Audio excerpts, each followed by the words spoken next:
All right, cousins, let's talk Corey Graves because this is going on, and I really wasn't like gonna talk about it because I don't give a fuck about Corey Graves. For like, I just don't give a shit. Like, Carmella is your wife. She just had that baby. Baby should be pushing a year old, if not close to 2 years old now. Carmella can't get back in the ring because she got the foot drop and other issues. And, money got to be coming in. I don't know if Carmella got other ventures or things like that.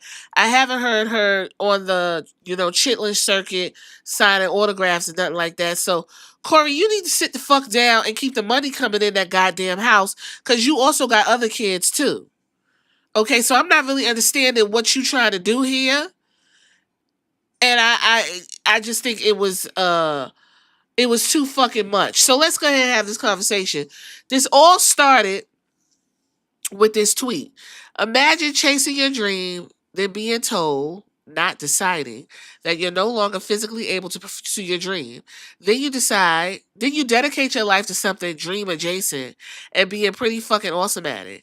And then when it's time to enjoy the fruits of your labor, being told you're not famous enough for your own job. Just in case you've wondered where I've been. Graves then followed up. I've got a lot to say. Don't miss NXT tonight on the CW.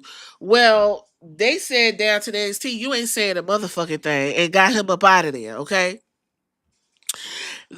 The reason why he can't physically do it is because he was getting concussions down to NXT. He was getting concussed. And with all of the stuff that was going on with the concussions and the CTE and the football, they just told him to go ahead and pack it up. So they put him on the announce table. And I guess they liked what he was given. Then all of a sudden he comes back. He's back in NXT. Before he was like kind of disrespectful, because Booker T and the old boy was doing fine in NXT. And quiet as it's kept, NXT is the hottest thing going right now. So I don't know why Corey Graves feel like he's above the NXT commentators down there, but whatever. All of a sudden he's like, I'm right where I want to be, and this is NXT, and we about to do this. He deleted some tweets and he's out there. His opening statement was very different from what he had tweeted.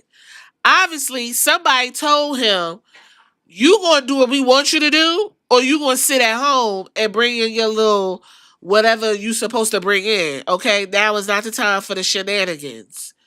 All right. Uh, Word on the street.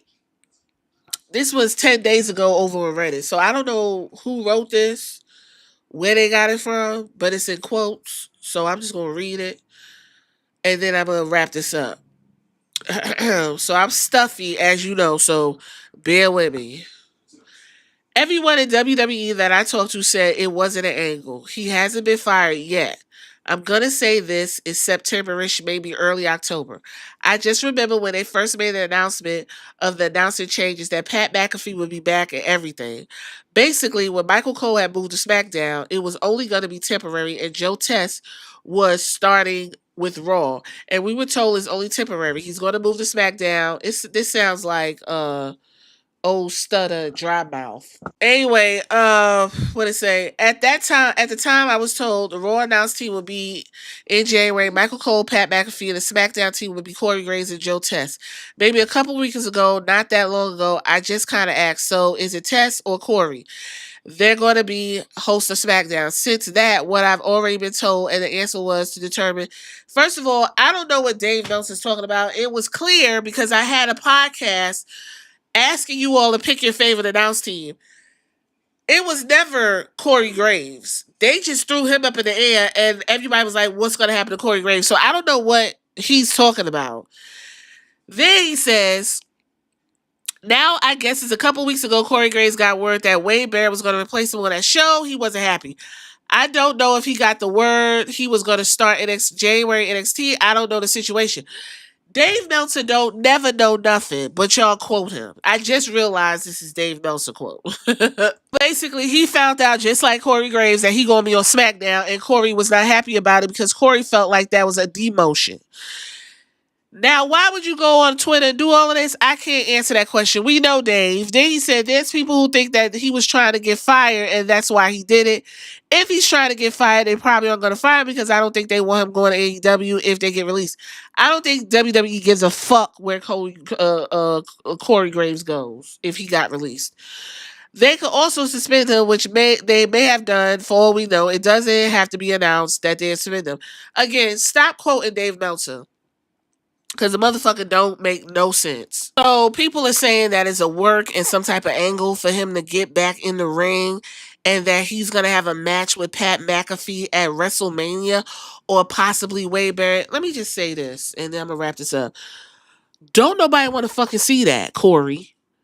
I know before a while ago on SmackDown, he was like, I'm cleared to wrestle. Don't nobody want to see you wrestle. I've never heard somebody say, oh man, where Corey Graves at?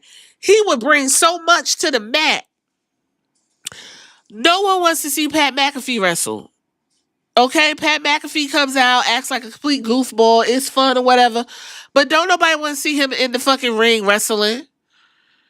Do your commentary and shut the fuck up. Byron Saxton is back there.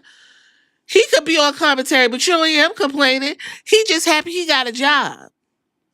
At the rate this damn government wiping out all kind of initiatives, I would be shocked if Byron Saxton don't be on TV no fucking more. You lucky you got a job. It's people negotiating, trying to get back on TV and get comfortable and shit, and you already got some shit going on, and you complaining. Then you go down to NXT and be fucking disrespectful to the people down there. You may see it as a demotion, but at the end of the day, you fucking working for WWE, so what's the damn difference? Here's the thing, if this is a work and all this other bullshit, I don't like being worked. Just fucking do a storyline. I don't find it fun. I think it's cringe and stupid. You moving to AEW territory when you're doing that. And you already see how working the fans, how that shit keeps blowing back. So why do that? And why are you working?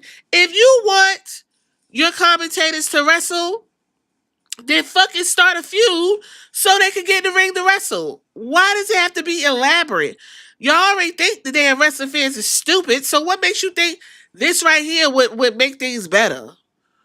Corey, sit your fucking ass down. That's really all I got. Y'all tell me what y'all think in the comments about this nonsense, and I'll catch you on the next one.